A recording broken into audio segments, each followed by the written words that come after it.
The September heat pressed down on Crystal Creek, like a blacksmith's hammer on red-hot iron, making the air shimmer above the dusty streets and parched wooden buildings. Behind the Buck and Spur Saloon, in a yard normally reserved for pitching hay and watering horses, Sheriff Orville Pike's monthly vagrancy auction was drawing to its sordid conclusion. A makeshift platform of freight planks and barrel staves served as the auction block. Upon it stood the last of the day's merchandise, a blonde woman whose torn blue dress had once been fine enough for Sunday service. Her wrists were bound with hemp rope that had already rubbed her skin raw, and a paper pinned to her bodice bore the name J. Marsh, along with a sum that made several men in the dwindling crowd whistle low. Last lot gentleman, called Whiskey Tom, the saloon keeper, who served as Pike's auctioneer. His words carried the slur of a man who had been sampling his own product. She's got her wits about her mostly, and a widow knows her way around keeping house. Who'll start at $50? Silence stretched like a held breath. The woman Josephine Marsh kept her gaze fixed on the weathered planks beneath her feet, hands trembling from fear or hunger or both. 40 then, Tom amended desperately. Come now, she's young enough yet. $30, surely she's worth 30 to someone. That was when the shadow fell across the platform. The horseman who approached with the silence of morning mist sat a sturdy paint gelding with easy grace. Rawhide leggings covered his legs, decorated with blue and white beadwork in traditional Cheyenne patterns. A single hawk feather was tucked behind his left ear, and at his belt hung a bone-handled knife in a sheath of worked leather. He was perhaps 30 years of age, with weathered features and a puckered scar along his left ribs at the mark of a cavalry bullet from Beecher Island. I'll take her home, he said quietly, his voice carrying clearly despite its soft tone. Sheriff Pike straightened his hand, drifting toward his Colt. Now hold on there, boy. You talking about buying this woman? The Cheyenne Warrior looked at Pike with steady regard. To whose home? Pike pressed. Where she won't be owned. Pike's face darkened. You got the money for her bond, savage. The warrior reached into a leather pouch and withdrew buffalo robes wrapped in oiled cloth. Prime winter coats, worth 3 times her bond. Money, Pike demanded. Hard currency. The sheriff demands hard currency, but the sale is a private redemption. Tom can take robes as consideration. Write the receipt. Sheriff, interrupted Dr. Samuel Whitlow from the crowd's edge. The law says hard currency, doesn't specify what kind. The warrior's quiet threat about the territorial marshal in Raven Rock ended the argument. Tom quickly accepted the robes, and the warrior climbed onto the platform. With movements as precise as a surgeon's, he cut through Josephine's bonds with a small awl. Can you walk? He asked softly. She tried to respond, but her voice came out as barely a whisper. When she attempted to step forward, her knees buckled. He caught her elbow with a grip that was firm but gentle. My name is Chayton, he said as he guided her down from the platform. Josephine, she managed. Josephine Marsh. Chapter 2. Sanctuary. Dr. Whitlow's house served as both residence and surgery for Crystal Creek's only physician. Inside, the doctor examined Josephine with professional efficiency, while Chayton remained near the door, understanding that his presence might complicate matters. When did you last eat? Whitlow asked gently. 3 days, she whispered. Maybe 4. Time gets confused when you're waiting to die. The doctor's jaw tightened as he cataloged evidence of rough treatment bruises, rope burns, a partially healed cut on her scalp. The bond papers said she owed money for boarding and doctoring, Chayton observed. Claims it was after a wagon accident. That's Pike's story, Whitlow confirmed with disgust. Poor widow woman injured in a mishap, couldn't pay her bills. Of course, nobody bothered asking how she got injuries that don't match any wagon accident. The door opened, and a woman entered carrying a basket. She was perhaps 30, with brown hair pulled back severely, and the plain, honest features of someone accustomed to hard work. Penelope Marsh. She introduced herself to Chayton. No blood relation. I teach school here. She knelt beside Josephine and began unpacking food. I heard what happened at the auction. Not many would have stood up to Pike like that. While Josephine slowly consumed the food, Chayton studied both women. The school teacher had the look of someone who had witnessed enough injustice to fuel righteous anger, but retained hope enough to keep fighting. Josephine carried herself like someone systematically broken down, but determined to maintain whatever dignity remained. Outside, Chayton worked the pump until clear water flowed. Josephine knelt beside the basin, cupping water to splash on her face and neck. The simple act seemed to revive her considerably. When she reached up to examine the cut on her scalp, her fingers came away bloody. Moving with careful precision, Chayton began working the tangles from her matted hair, using cold water to soften the worst mess. Initially, she tensed, unaccustomed to gentle handling, but gradually she relaxed. As he worked, her shoulder blade pressed briefly against his chest, and he caught a glimpse of something that made his blood run cold. A brand mark seared into her skin, 2 triangles meeting at their points. "Why did you do it?" she asked suddenly. "By my freedom, I mean." Chayton paused in his ministrations. "My sister was taken 3 winters ago," he said finally. "Sold to traders who deal in human flesh. I've been searching for her ever since. The dreams I've been having tell me she still lives somewhere. What will become of me now? That depends entirely on you. You're free, truly free." The sound of approaching horses made them both turn. Through the dusk, they could see 2 riders dismounting at Whitlow's gate. Dirty Dan Morris and Dead-Eye Dick Savage, Pike's primary enforcers. "Evening, boys," Chayton said calmly as they rounded the corner. "Something I can help you with." Dan's scarred face twisted into a smile. "That woman belongs to the town of Crystal Creek legal-like. Sheriff sent us to escort her back. She's been freed, legal and proper. Pike says different. Says there were irregularities in the sale." Chayton's grip on his knife handle tightened imperceptibly. "The woman stays free." For a moment, tension thickened until it seemed tangible. Then the back door swung open, and Dr. Whitlow appeared with a shotgun, followed by Penelope, carrying an oil lamp. "Gentlemen," Whitlow said conversationally, "I believe you're trespassing." The presence of additional witnesses altered the situation's dynamics. Dan and Dick began backing toward their horses. "This ain't finished," Dan warned. "Pike don't like being defied." After they rode away, Whitlow said grimly, "You can't remain here. They'll return tonight with reinforcements." "Is there somewhere safe?" Chayton asked. "Hans Adler's farm," Penelope suggested. "German immigrant lost his wife last spring. He's honest as the day is long, and his place is isolated." Chapter 3. The German's Farm. The ride to Hans Adler's farm took them north across rolling prairie that appeared deceptively peaceful in moonlight. Chayton's paint gelding moved with steady pace, while Josephine clung to his back, her trembling finally subsiding, though tension remained in her muscles.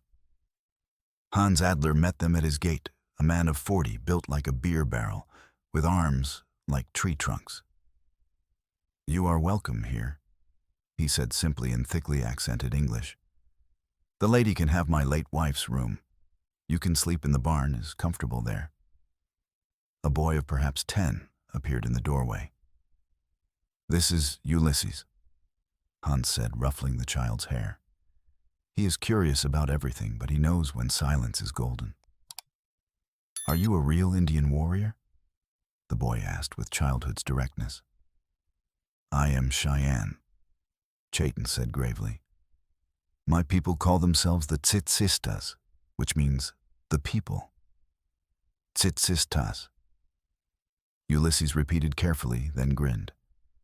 "That's the most interesting word I've learned all week."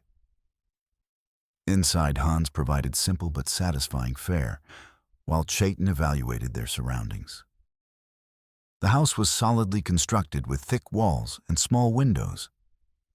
Hans kept weapons ready, a rifle above the fireplace, a shotgun beside the door. The barn and outbuildings provided excellent sight lines. It was as secure as they were likely to find. "Penelope told me about the troubles in town," Hans said. "About Pike and his illegal auctions. This is not the first time I hear such stories." "You've encountered his men before?" Josephine asked. "Yeah, they come through sometimes, always at night, always with women who don't speak English so good. They use the old mining road past Widow's Well toward the territorial boundary." Chayton's attention sharpened. "How often?" "Maybe once a month, sometimes more. Always different women, always the same men leading them." The implication was chilling. Pike's operation extended far beyond occasional local sales to systematic trafficking of immigrant girls who would not be missed. They were discussing this when the smell of smoke began drifting through the windows. Hans stood abruptly and moved to look out. "Something burns, something large." Chayton joined him at the window.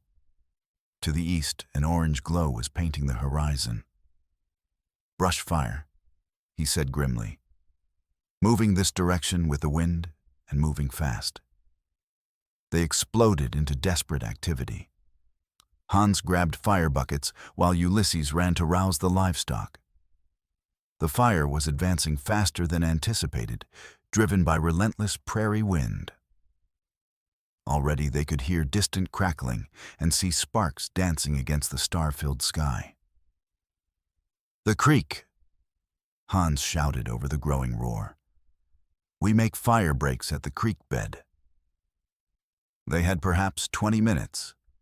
Working with desperate efficiency, they began hauling water and soaking the ground around buildings. Chayton was filling buckets when he heard horses approaching through the smoke. Dirty Dan Morris sat his horse like a surveying king, while Dead-Eye Dick flanked him with a rifle. "Well, well," Dan called out. "Looks like you folks got yourselves a serious problem here." "The fire's moving fast," Chayton said. "If you're here to help—" "Help?" Dick interrupted with gravelly laughter. "We're here to collect what belongs to Crystal Creek. That woman's still town property according to Pike's interpretation." Behind them, additional riders emerged, 4 men total, all heavily armed. The timing was no coincidence. They had used the fire's confusion to mask their approach. "The woman comes with us," Dan continued. "You can stay and try to save this farm or ride out with your scalp intact." Chayton glanced toward the farmhouse, where Josephine had frozen upon seeing the riders. "She's not going anywhere," he said with flat finality. "Figured you might see it that way." "Boys." The riders began spreading in a practiced semicircle. But they had made a crucial error, assuming the fire was entirely their ally. Chayton had been observing how wind pushed flames, noting how fire leaped, following paths of least resistance. Dick's horse stood directly downwind of burning sage, about to collapse into the creek. Moving with fluid grace, Chayton scooped up a bucket and hurled it not at flames, but at Dick's mount. The startled animal reared, dumping its rider into the creek, just as burning sage toppled beside him with a tremendous hiss of steam. Dick surfaced, sputtering, his rifle lost in muddy water. Chayton sprinted toward the farmhouse, shouting, "Get to the barn, take cover." Behind him, guns began firing with sharp cracks. Bullets whined past his head, but found no mark. He reached the house as Hans emerged with his Winchester. "They want the woman," Hans said simply. "They're not getting her." Chayton replied, testing his knife's balance. Josephine appeared beside them, soot-streaked, but eyes blazing with righteous anger, replacing helpless fear. In her hands, she held a shotgun. "Edward taught me to shoot before we came west," she said with quiet intensity. "I'm not going back to that auction block." The battle was brief but violent. Dan spurred his horse forward, counting on speed and surprise.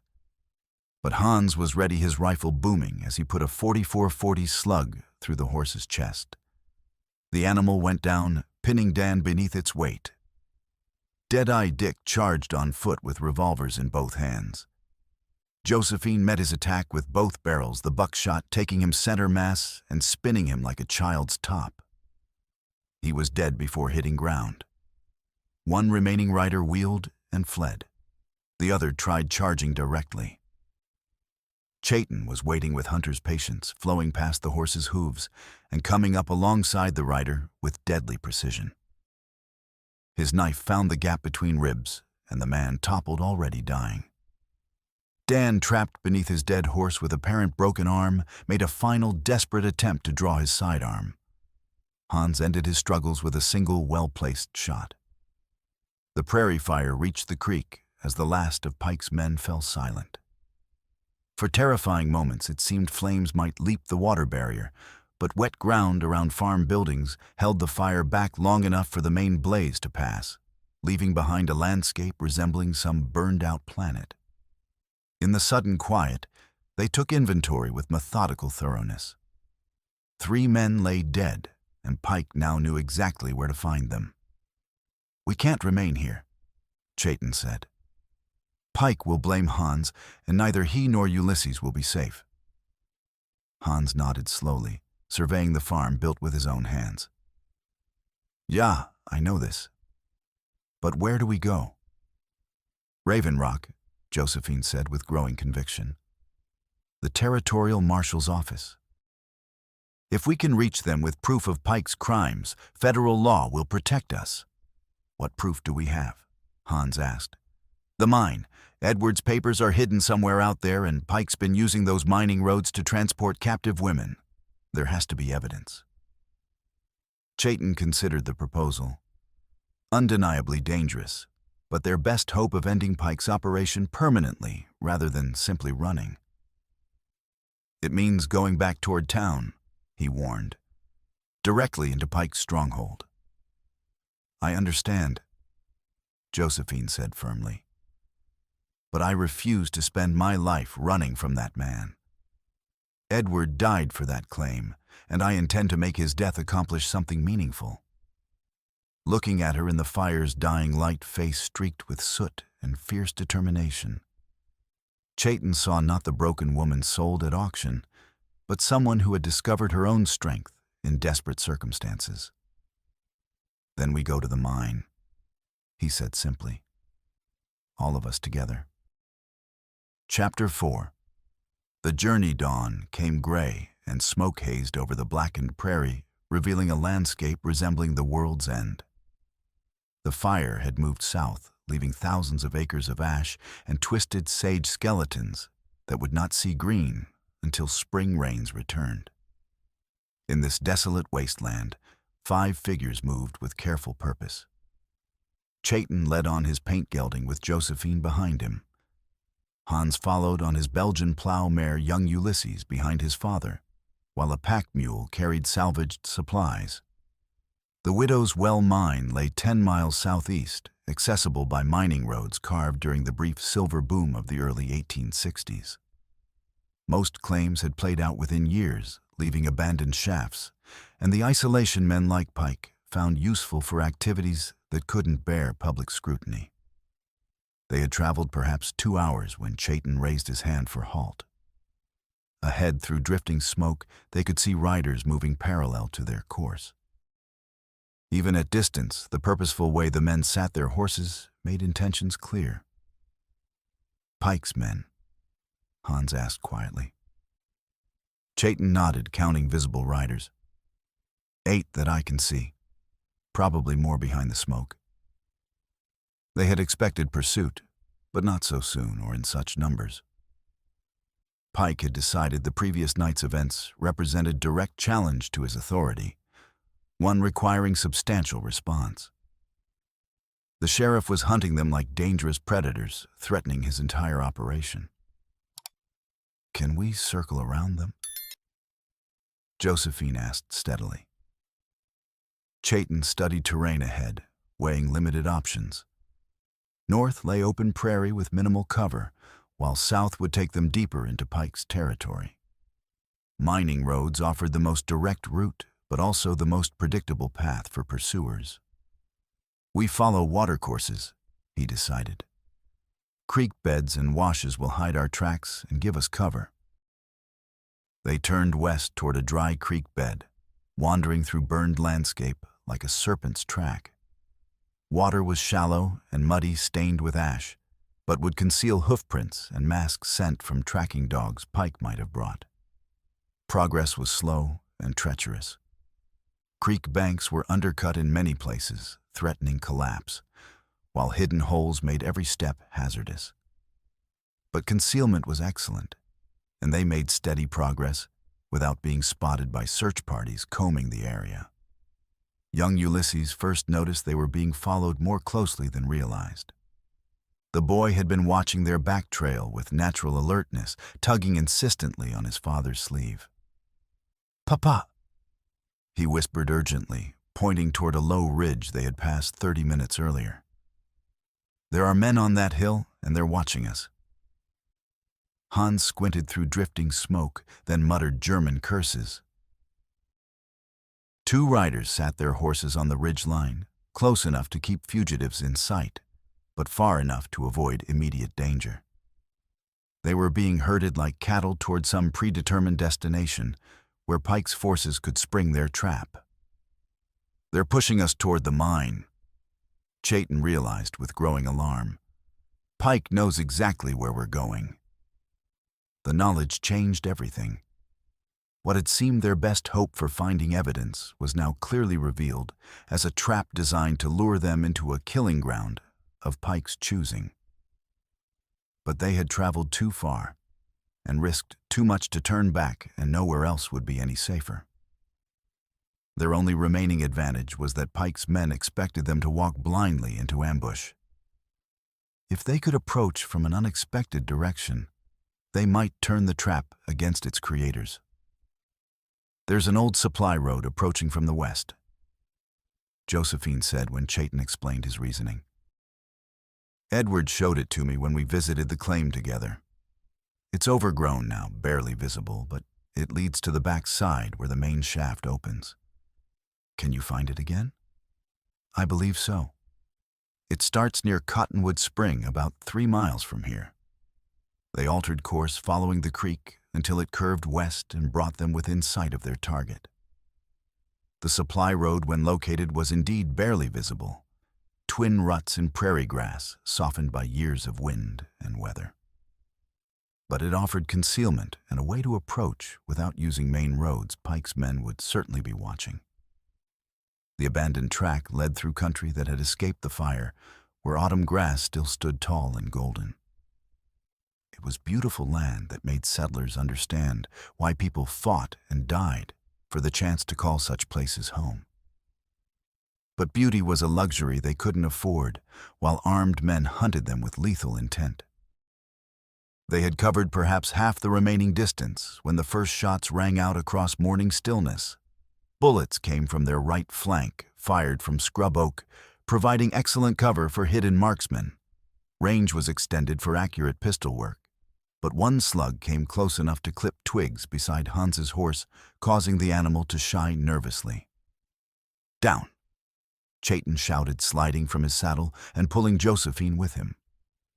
They took shelter behind a fallen log while Hans and Ulysses found protection in a shallow buffalo wallow. Shooting stopped as abruptly as it had begun, leaving them crouched in grass, while trying to determine how many opponents they faced and from which direction the next attack would come. Silence stretched uncomfortably, broken only by breathing and the distant call of a circling hawk. "How many?" Hans called softly. "At least 4. Chayton replied, scanning brushline for movement. "Probably more. They're trying to pin us down while others move into position." More shots erupted from their left flank, confirming his tactical assessment. It was classic military strategy that would eventually succeed unless defenders could break contact and reach more defensible ground. "The horses," Josephine said urgently. "If they kill our mounts, we're finished." She was correct. On foot in open country, they would be easy prey for mounted pursuers with superior numbers and firepower. Their only hope lay in reaching the animals before Pike's men realized how vulnerable the livestock made their targets. Chayton began working toward the horses with painstaking care, using every scrap of available cover: prickly pear cactus, wind-carved gullies, the bleached skeleton of a winter-killed steer. Dangerous work made more hazardous by the need for speed, but he had learned to move like smoke during war years, when remaining hidden meant staying alive. He had almost reached his paint gelding when a man rose from grass not 15 feet away, rifle in hands and murder in his eyes. For a frozen instant, they stared at each other, each measuring the other's capabilities with calculating speed of experienced fighters.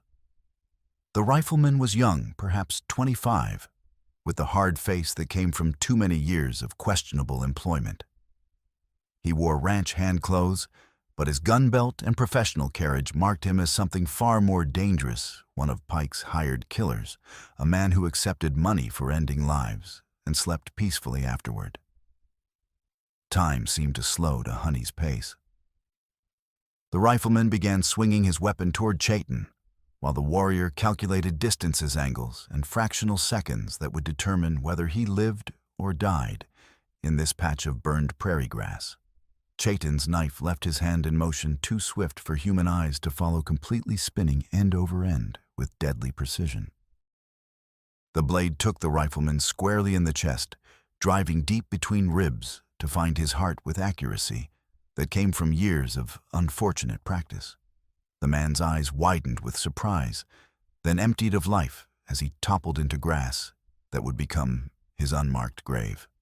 But the knife throw had revealed Chayton's position, and more shots began converging with increasing accuracy. He rolled behind the decomposing steer's carcass, using animal remains as shield, while bullets thudded into dried hide and splintered exposed bones. From behind the fallen log, Hans opened fire with his Winchester 44-40 cartridges, cracking like thunder as he tried to suppress attackers and give Chayton covering fire. The German was skilled marksman, and his bullets came close enough to make Pike's men considerably more cautious about exposing themselves. Using suppressing fire as cover, Chayton sprinted the remaining distance and gathered the horses' reins with swift efficiency. The animals were nervous from gunfire, but well-trained enough not to bolt. Working quickly, he led all horses to a shallow ravine where they would be protected from stray bullets, and then made his way back to his embattled companions. "We can't stay here," he told them, raising his voice over continuing gunfire. "They'll work around behind us eventually, and then we'll be caught in crossfire with no way out." "Where do we go?" Hans asked, pausing in methodical reloading. Chayton pointed toward a low hill, perhaps 600 yards north, its slopes offering both elevation and defensive positions. "High ground. Make them come to us instead of letting them choose the battlefield." Reaching the hill would require crossing open ground under hostile fire, but remaining in current position would prove fatal once Pike's men completed flanking maneuvers. One by one, they sprinted toward the ravine where horses waited, using whatever cover they could find, while bullets whined overhead like angry hornets seeking targets. Josephine was last to make the dangerous run and nearly didn't complete it successfully. A slug from someone's rifle creased her left shoulder, spinning her around and sending her stumbling toward protective ravine. Chayton caught her before she could fall, his arms steady and strong as he helped her reach safety. "It's just a graze," she said through gritted teeth, though her face had gone pale with shock, and her left arm hung uselessly. Chayton examined the wound with practiced efficiency, confirming the bullet had only cut skin without damaging bone or muscle. He bound it quickly with a strip torn from his shirt, working with speed that came from treating battlefield injuries under fire. "Can you ride?" he asked urgently. "I can ride," she confirmed, though her voice was tight with pain and determination. They mounted quickly and spurred toward the hill, racing across open ground while pursuers attempted long-range shots. The paint gelding stretched out in ground-eating gallop, carrying double weight as if it were nothing, while Hans's plow horse labored gamely, despite her advanced years. They reached the hilltop just as Pike's men broke cover and began their own charge across prairie. From elevated position, they could count enemies clearly. For the first time, 7 men on horseback, unarmed with rifles or pistols, or riding with grim determination of professionals paid to complete a specific and deadly task. The hilltop gave them tactical advantage, but they were still badly outnumbered and running low on ammunition. Hans had perhaps 8 cartridges remaining for his Winchester, while Chayton had only his recovered knife and whatever weapons they might capture from enemies. "Papa," Ulysses said suddenly, his young voice cutting through noise of approaching hoofbeats. "Look over there." He was pointing east, where another group of riders was approaching at full gallop. For a brief moment, hope flared. Perhaps reinforcements were coming from unexpected quarter. But as new arrivals drew closer, that hope died as quickly as it had been born. These were additional members of Pike's force summoned by gunfire, and determined to end the chase once and for all. Now they faced more than a dozen armed men with minimal ammunition and no realistic possibility of retreat. By any reasonable calculation, it should have been the end of their story. The moment when harsh arithmetic of the frontier claimed 4 more lives. But Josephine Marsh had not survived widowhood assault and illegal bondage by accepting defeat when odds turned against her. As the first wave of Pike's men reached the hill's base and began their assault, she did something none of them had anticipated. She stood up. Rising to full height, despite her wounded shoulder and bullets whistling around her, she cupped hands around her mouth and shouted at the top of her voice. "I am Josephine Marsh, rightful owner of the Widow's Well. Claim I call on all honest men to witness that Sheriff Pike is a murderer, a thief, and a trafficker in human flesh." Her voice carried across prairie like a church bell, calling faithful to worship, clear and strong and impossible to ignore. It was a desperate gamble, staking everything on the possibility that someone somewhere might be listening who still believed in justice over expedience. The effect was immediate and unexpected. Pike's men slowed their charge, suddenly uncertain about whether they wanted to be seen killing a woman making such public and specific accusations. In the distance, they could observe other figures watching from various points, travelers perhaps, or ranch hands drawn by sustained gunfire. For a long, tense moment, the two sides faced each other across the hillside, neither wanting to make the first move that would transform confrontation into massacre with multiple witnesses present. Then, from somewhere among Pike's forces, a voice called out with obvious authority, "Take them alive. Pike wants to question them personal-like." It was exactly the opening Chayton had been waiting for with Hunter's patience. The moment Pike's men holstered guns and tried to approach as captors rather than executioners, they surrendered their greatest tactical advantage. In close quarters, combat with blade and fist and desperate courage, the odds became much more manageable. Chapter 5. Widow's Well.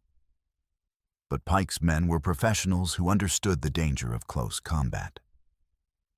Instead of rushing the hilltop, they began a systematic siege designed to break the defenders' will through attrition and psychological pressure.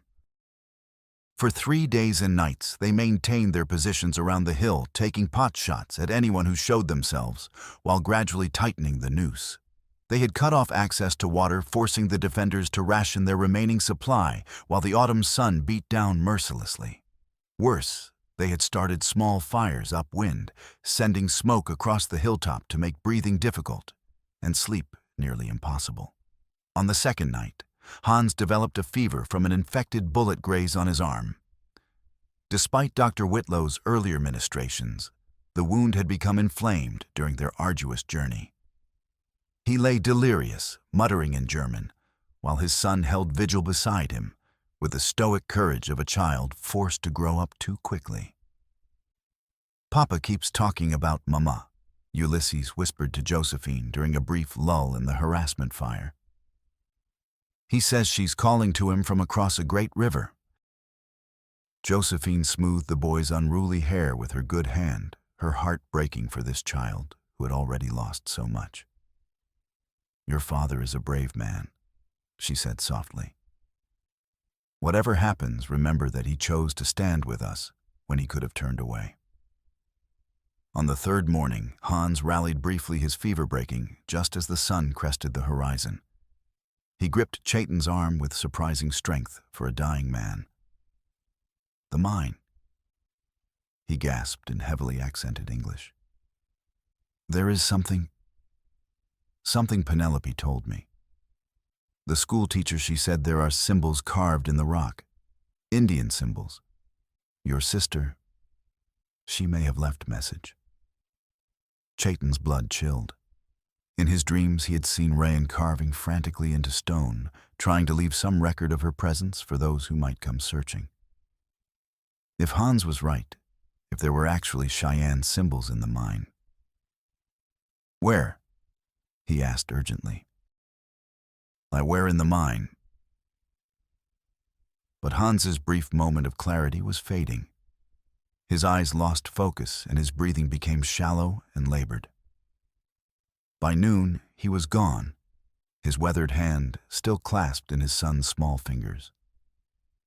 They buried Hans Adler on the hilltop, where he had made his final stand, using their knives to carve a shallow grave in the hard-packed earth.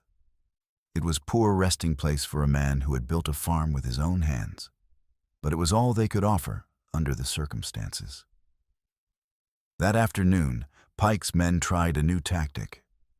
They sent a rider under a white flag, a young cowboy, who looked genuinely uncomfortable with his assignment. "Sheriff Pike wants to parley," the messenger called out when he was within easy speaking distance. "Says he's willing to discuss terms." Chayton stepped forward, his hand resting on his knife handle. "What terms?" "The woman in the ledger she stole from the mine office. Pike gets those and the rest of you can ride out with your hair." "What ledger?" Josephine asked, though something in her voice suggested she might know exactly what Pike was talking about. The messenger shrugged. "Sheriff says you know what he means. Says there's certain records that belong to the county, and he wants them back before they cause any misunderstandings with territorial authorities." After the messenger departed, Josephine admitted that Edward had indeed found something in the mine, not just the deed papers Pike had claimed were invalid, but a leather-bound ledger hidden in a dynamite crate. Edward had been bringing it to town when he was killed, planning to present it to Dr. Whitlow as evidence of Pike's illegal activities. "Edward hid it before they caught him," she said. "Somewhere in the mine where Pike's men couldn't find it, even after they killed him. He told me the hiding place, but I never had a chance to retrieve it." Now they understood why Pike was so desperate to prevent them from reaching Widow's Well. The ledger contained records of his entire kidnapping and selling women operation names, dates, prices paid for human beings. It was evidence that could hang him and everyone involved in his criminal enterprise. As night fell on the third day of siege, Chayton made a decision that would change everything. Using skills learned during years of warfare, he slipped off the hilltop in absolute darkness, moving like smoke through the prairie grass toward the abandoned mine complex. Pike's men had anticipated this possibility and posted sentries around the perimeter, but they were watching for a group trying to break out, not a single warrior, moving with the stealth of his ancestors. Chayton reached the mine buildings without being detected, though he could hear guards talking quietly in the darkness not 50 yards away. The main shaft descended into earth like an open grave, its mouth framed by rotting timber that groaned ominously in the night wind. Chayton lit a small candle stub he had saved from their supplies and began his descent into the bowels of the earth. The mine was a maze of tunnels and abandoned workings, some following natural seams in the rock, while others had been blasted out with dynamite during the silver boom. Water dripped constantly from overhead, and the air was thick with the smell of decay and stagnant moisture. He had been searching for nearly an hour when he found them symbols carved into the tunnel wall at roughly shoulder height, crude but unmistakably Cheyenne. His sister's work scratched into the stone with whatever tool she could find. The message was heartbreakingly simple when translated. Rayan here. Brother searches. Winter moon. Still alive. She had been here. His dreams had been true visions, not mere wishful thinking. But the symbols were old, weathered by moisture and time. She had carved them months ago, perhaps even a year or more.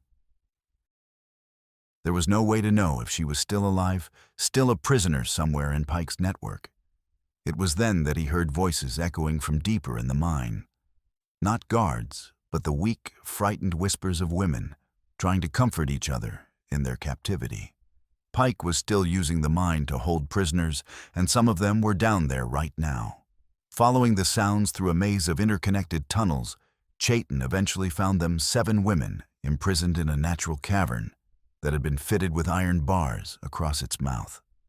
They huddled together in the darkness, wearing the tattered remnants of what had once been respectable clothing. One of them, a young Mexican girl who couldn't have been more than 16, looked up as his candlelight reached them. "Por favor," she whispered. "Help us." Working quickly and quietly, Chayton used his knife to pry at the bar's fastenings. The iron was old, and the rock was soft. With enough leverage, he might be able to bend the bars sufficiently to create an opening. "How many guards?" he asked in Spanish, one of several languages he had learned during his years of searching for his sister. "2 above," replied an older woman, who spoke with a German accent. "Sometimes 3. They come down twice each day to bring water and—" She didn't finish the sentence, but her meaning was clear enough. As Chayton worked at the bars, the women told him their stories in whispered voices. Some had been taken from immigrant trains, others from isolated homesteads. All had been branded with Pike's mark and transported along the network of abandoned mining roads that crisscrossed the territory. "There was a Cheyenne woman," the German woman said suddenly. "Months ago. She fought them every day until they took her away. Said she had a brother who would come for her." Chayton's hand stilled on the iron bars. What happened to her? "They sold her to traders going north. But before they took her, she scratched symbols on the wall. Said they were for her brother, so he would know she was still fighting. Finally, the bars bent enough to create a narrow opening. One by one, the women squeezed through their faces, showing the kind of desperate hope that came from months of believing rescue would never arrive. "Can you walk?" Chayton asked as they assembled in the tunnel. "We can walk," the German woman said firmly. "We can run if necessary. Just get us out of this hellish place." Leading 7 weakened women through a maze of mine tunnels while avoiding armed guards would have been difficult under any circumstances. Doing it in near total darkness made it nearly impossible. But Chayton had learned patience during his years of searching, and he guided them slowly and carefully toward the main shaft. They had almost reached the surface when disaster struck. One of the women, a young Irish girl barely out of childhood, caught her foot on a loose rock and went down with a cry of pain that echoed through the tunnels like a gunshot. Above them, they heard shouting as Pike's guards reacted to the noise. Lantern light began dancing at the shaft entrance, followed by the sound of boots on wooden ladders. "Stay together," Chayton ordered quietly. "Whatever happens, stay together and keep moving toward the light." The first guard down the shaft was carrying a rifle and moving with the confidence of someone who expected to find unarmed prisoners cowering in the darkness.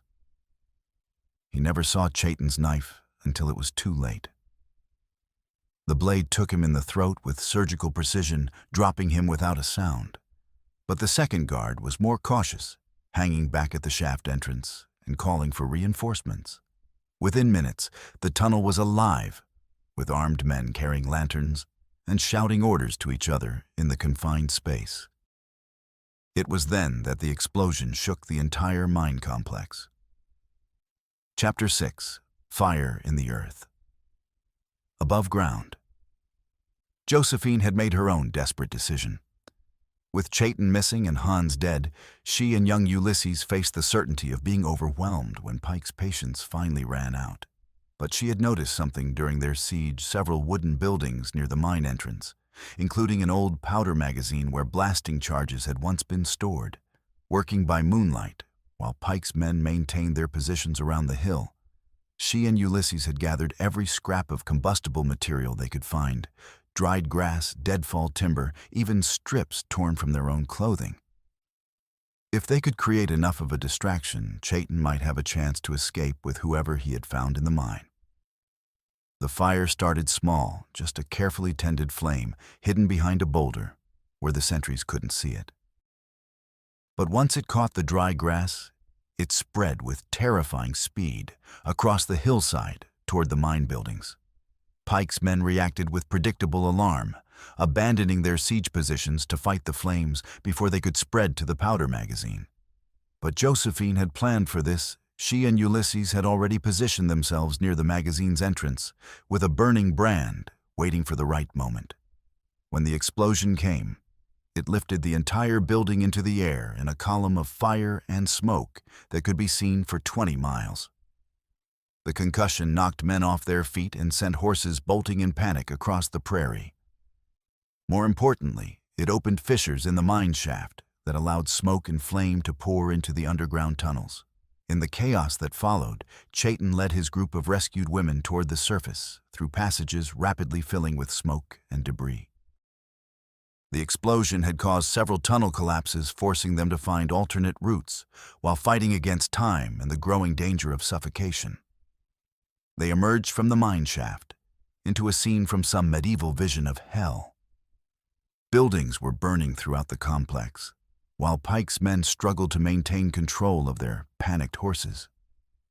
In the flickering light of multiple fires, Chayton could see Josephine and Ulysses making their way down from the hilltop, the boy carrying his father's rifle with grown-up determination.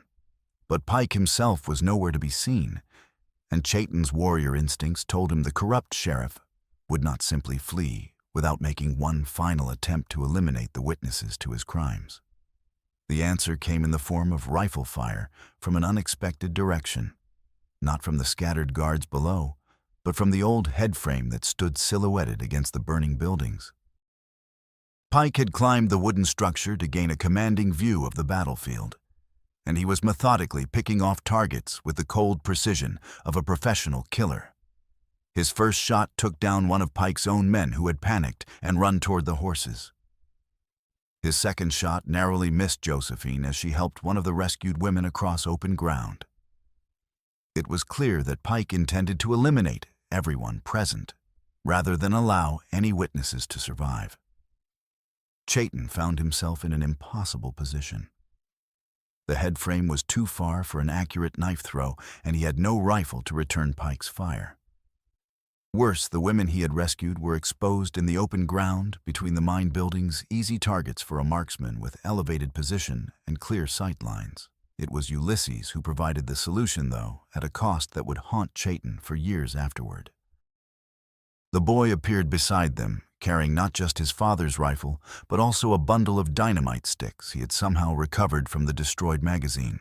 His young face was streaked with soot and tears, but his voice was steady as he spoke. "I can climb the headframe," he said simply. Papa taught me to climb, and I'm small enough that the sheriff might not see me until it's too late." "Absolutely not," Josephine said immediately. "It's too dangerous." But Ulysses was already moving, using the smoke and flames as cover, while he approached the base of the wooden structure. He climbed with the natural agility of youth, working his way up the framework, while Pike continued firing at targets below. Cheyenne realized what the boy intended and felt his heart clench with admiration and terror. Ulysses was planning to place the dynamite at the headframe's base and bring the entire structure down with Pike still on it. It was a plan that required perfect timing and nerves of steel from someone who should have been playing with toys instead of fighting for his life. The boy reached the headframe's base just as Pike spotted him and swung his rifle around for a killing shot. But Josephine was ready. She had positioned herself with Hans's Winchester and put a bullet through the sheriff's shoulder, spoiling his aim and sending his shot wild. Pike's answering shot took Ulysses in the leg, spinning the boy around and nearly knocking him off the wooden framework. But the child held on with desperate strength, managing to wedge the dynamite bundle into a joint between two main support beams. "Ulysses!" Josephine screamed, running toward the headframe despite the obvious danger. The boy looked down at her from his precarious perch, his young face showing a maturity that came from losing everything that mattered to him. "Take care of Papa's farm," he called out, then lit the dynamite fuse with a lucifer match. Cheyenne tackled Josephine and drove her behind the stone foundation of a collapsed building just as the explosion tore the headframe apart. When the smoke cleared, there was nothing left but splintered timber scattered across the ground. Neither Pike nor Ulysses had survived the blast. In the sudden quiet that followed, broken only by the crackling of dying fires and the groans of wounded men, and they took inventory of their situation with the methodical precision of people who had been through too much to allow emotion to cloud their judgment. 7 women had been rescued from the mine, though 2 were injured and would require immediate medical attention. Pike was dead along with most of his men, but some had escaped in the confusion and would undoubtedly carry word of the night's events to other members of the criminal network. Most importantly, they still had no proof of Pike's crimes beyond their own testimony. The ledger that Edward Marsh had hidden remained somewhere in the mine, buried under tons of rock and debris from the explosion. It was one of the rescued women, the German immigrant who had spoken of Cheyenne, who provided the final key to their vindication. Reaching into her torn dress, she withdrew a small leather journal she had somehow managed to keep hidden throughout her captivity. "I can write," she said in heavily accented English. "I kept record of everything, names, dates, places." Pike, he thought I was too simple to understand, but I wrote down everything I saw and heard. The journal contained a devastating account of the trafficking operation written in precise German script. Names of buyers' routes used for transportation, descriptions of the various holding facilities, everything that would be needed to dismantle Pike's network completely.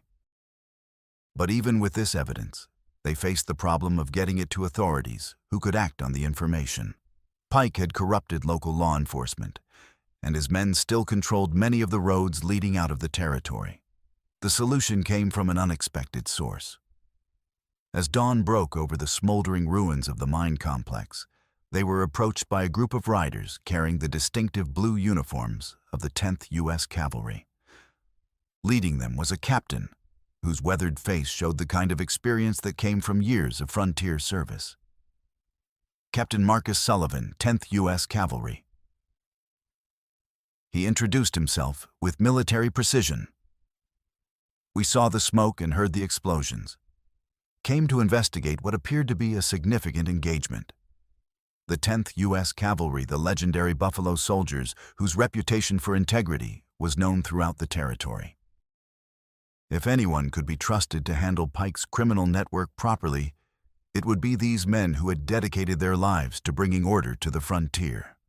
Josephine stepped forward and presented both the journal and her legal documents, establishing ownership of the widow's well claim. Sheriff Pike was operating a ring kidnapping and selling women across the territory. She said clearly. These women are witnesses, and this journal contains detailed records of his crimes. Captain Sullivan examined the evidence with professional thoroughness, while his men secured the area and began providing medical aid to the wounded. When he finished reading, his expression was grim, but unsurprised. "We've been investigating reports of missing women throughout the territory," he said. "This information fills in gaps we've been trying to piece together for months. Pike's network was larger than we suspected." Chapter 7. Justice and Redemption. The trial of Pike's surviving associates was held in Raven Rock 3 months later, with Josephine Cheyenne and the rescued women providing testimony that left no doubt about the scope and brutality of the trafficking operation. The German woman's journal proved particularly damaging, its detailed records making it impossible for defense attorneys to claim their clients were merely following orders or unaware of the crimes being committed. 7 men were sentenced to hang, while another dozen received lengthy prison terms in the territorial penitentiary. More importantly, the trial prompted a comprehensive investigation of corruption in local law enforcement that would ultimately clean up several other towns where similar operations had been allowed to flourish. During the months leading up to the trial, Cheyenne had continued his search for his sister with renewed determination. The symbols in the mine and the testimony of the rescued women had convinced him that Ryan was still alive somewhere in the network of trails and trading posts that stretched across the northern territories.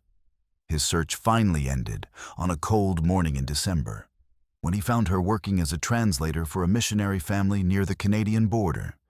She had escaped from her captors during transport, survived a brutal winter alone in the wilderness, and eventually found sanctuary with people who asked no questions about her past and offered honest work in exchange for her linguistic skills. The reunion was everything Cheyenne had dreamed it would be during the long years of searching. But Ryan had been changed by her experiences, hardened in ways that would take time and patience to heal. She spoke little of her captivity, preferring to focus on the future rather than dwelling on the past. The dreams stopped, she told him as they sat by the missionary family's fireplace, sharing their first meal together in 4 years. "I felt it the moment Pike died, like a weight being lifted from my soul." "How did you know?" Cheyenne explained about the symbols in the mine and the ledger records and the night-long battle that had ended Pike's criminal empire. Ryan listened in silence, her dark eyes reflecting the firelight as she absorbed the details of her own liberation. "And the woman who helped you?" she asked when he finished. "This Josephine Marsh who stood with you against Pike's men." "She returned to Crystal Creek," Cheyenne said carefully. "She's rebuilding her life there, helping the other women who were rescued. We correspond occasionally." Ryan studied her brother's face with the perceptive eyes of someone who had learned to read people's true intentions during years of captivity. "Correspond," she repeated thoughtfully. "That's a very formal way to describe what exists between you." Meanwhile, in Crystal Creek, Josephine had indeed been rebuilding not just her own life, but the entire community's relationship with justice and human dignity. Using funds from the sale of mining equipment recovered from Widow's Well, she had established a shelter for women escaping abusive situations, with Penelope serving as both educator and counselor for those learning to live as free citizens. Dr. Whitlow had fully recovered from his near execution and had thrown himself into the work of healing both physical and emotional trauma in Pike's surviving victims. The 7 women rescued from the mine had each chosen different paths, some left for opportunities in distant cities, while others remained to help build the institutions that would prevent future tragedies. The town itself had been transformed by the events surrounding Pike's downfall. The illegal auctions were now just a shameful memory replaced by legitimate businesses that treated all residents with basic human dignity. Iron Horse McGrath had used his railroad connections to bring in new settlers, who were carefully screened to ensure they shared the community's commitment to justice and equality. But despite these achievements, Josephine found herself thinking often of the warrior who had first stood up to Pike's brutality, wondering if their shared experiences had created something that could survive the vast distances of the frontier. Her answer came with the spring thaw, when a familiar paint gelding appeared on the trail leading into Crystal Creek. Chayton rode with easy grace, but he was not alone beside him. Rode a young Cheyenne woman whose bearing showed the kind of strength that could only be forged in the crucible of extreme hardship. Josephine met them at the edge of town, her heart racing with emotions she had been trying to keep carefully controlled during the long months of separation. But when Chayton dismounted and stood before her, she saw in his eyes the same mixture of respect and affection that had grown between them during their desperate flight from Pike's forces. "I found her," he said, simply indicating his sister with obvious pride. "Ryan, this is Josephine Marsh, the woman I told you about." The two women studied each other with the careful assessment of people who understood that relationships among survivors of trauma required special consideration. Finally, Ryan stepped forward and extended her hand in the white manner of greeting. "My brother says you saved his life," she said in English that carried only traces of accent. "I am grateful to you for bringing him back to me." "We saved each other," Josephine replied with the kind of honesty that had become her trademark since Pike's death. "Your brother is a man of extraordinary courage and honor." Over the following days, as Chayton and Ryan settled into the community's rhythm, the depth of change in Crystal Creek became apparent. The town now hosted a diverse population that included several immigrant families, freed slaves from the South, and even a few reformed members of Pike's organization who had testified against their former associates in exchange for reduced sentences. What held this unlikely community together was a shared commitment to the principle that all human beings deserved basic dignity and the opportunity to build better lives for themselves and their children. It was a radical concept for the frontier where survival often depended on viewing outsiders as threats rather than potential allies. The relationship between Chayton and Josephine developed gradually built on the foundation of mutual respect and shared values that had been tested under the most extreme circumstances. They worked together on various community projects, expanding the shelter, establishing a school that welcomed children of all backgrounds, and maintaining correspondence with territorial authorities to ensure that Pike's network remained dismantled. Their courtship, if it could be called that, consisted mainly of practical conversations about community needs and quiet moments shared while working side by side on projects that benefited everyone. There were no grand romantic declarations, no dramatic gestures of passion, just the steady growth of partnership between two people who had proven they could depend on each other when everything was at stake. The proposal, when it finally came, was as practical and honest as everything else about their relationship. They were working together to repair the roof of the community shelter when Josephine mentioned that she had been considering expanding the building to accommodate more families. That would require additional land. Chayton observed, pausing in his work to consider the implications. "The lot adjacent to this one is available, but the seller is asking a premium price." "I've been thinking about that," Josephine said carefully. "If we were to combine our resources, your savings from guiding work and my income from the mine equipment sales, we might be able to afford it." They looked at each other across the partially repaired roof, both understanding that the conversation was about much more than real estate transactions. Combining resources implied a level of commitment and shared planning that went well beyond friendship or temporary alliance. There would be legal advantages to such an arrangement. Chayton said with the same careful tone. Joint ownership provides certain protections under territorial law. Legal advantages, Josephine repeated, unable to suppress a smile at their mutual reluctance to use more emotionally charged language. Yes, I suppose there would be. They were married on a warm day in June, with Dr. Whitlow officiating, and the entire community gathered to witness the ceremony. It was a simple affair held in the garden behind the schoolhouse, with Rayan serving as Josephine's attendant and Penelope providing music on a borrowed piano. The vows they exchanged were written themselves, focusing on partnership, mutual support, and commitment to building something meaningful together, rather than traditional promises of romantic devotion. But when Chayton placed a ring of worked silver on Josephine's finger, a ring he had crafted himself using metal recovered from the widow's well mine, there was nothing simple about the emotions that passed between them. Epilogue. Seeds of Tomorrow. 5 years after Pike's death, Crystal Creek had become something unprecedented in the frontier territories, a genuinely integrated community, where people of different races, religions, and backgrounds worked together as equals. The shelter for displaced women had expanded into a comprehensive support system that included job training, education, and assistance with legal matters. Chayton had established himself as a mediator between the various Indian tribes and white settlements, using his unique position as someone trusted by both communities to help resolve disputes before they escalated into violence.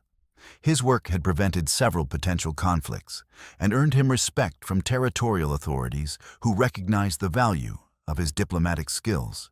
Josephine had been elected to the territorial legislature, where she championed laws protecting women's rights and outlawing kidnapping and selling women. Her speeches on the floor of the legislature were frequently quoted in newspapers throughout the territory, and she had become a symbol of the kind of leadership that could emerge from even the most desperate circumstances. Rayan had married a young doctor who had come west to work with Dr. Whitlow, and their children played in the same schoolyard where their mother had once been confined as human property. The symbols she had carved in the mine had been preserved as a memorial to all those who had suffered under Pike's regime, and a reminder that even in the darkest circumstances, hope could survive. On quiet evenings, Chayton and Josephine would sit on the porch of the house they had built together, watching the sun set over the prairie, while their own children played in the yard with friends whose parents came from every corner of the world. The future that had once seemed impossible, a life built on justice, equality, and mutual respect, had become their daily reality. Sometimes visitors would ask how such a diverse community had managed to overcome the prejudices and conflicts that plagued other frontier settlements. The answer was always the same, and they had learned that people who stand together against true evil discover they have more in common than they ever imagined. The widow's well mine had been permanently sealed, its dark history buried beneath tons of rock and earth. But on the site where Pike's headframe had once stood, the community had planted an orchard whose fruit would feed children for generations to come. It was a fitting symbol of transformation, life growing from ground that had once known only exploitation and death. As the stars emerged in the vast prairie sky, Chayton and Josephine would sometimes speak of the night when everything changed, when a corrupt sheriff's auction had brought them together and set in motion events that would reshape an entire community. They had paid a heavy price for Justice Hans Adler's sacrifice, young Ulysses's heroic death, the trauma suffered by countless victims of Pike's crimes. But they had also proven that ordinary people, when pushed beyond endurance, could accomplish extraordinary things. They had built a place where children could grow up free from the fear that had once ruled Crystal Creek, where justice was more than just a word painted on a courthouse wall. And in the end, that was perhaps the greatest victory of all, not just the defeat of a criminal organization, but the creation of something better in its place. Love born from struggle, community, forged in the crucible of shared hardship, and hope planted in soil watered by tears and blood. under the endless prairie sky, where the wind carried the promise of tomorrow across an infinite landscape. They had found what every pioneer was really searching for. Not just gold or silver or land, but the chance to build a better world for those who would come after them. In Cheyenne, Wyoming territory, 5 summers later, Josephine took her seat in the territorial legislature, her oath sworn beside the old county seal.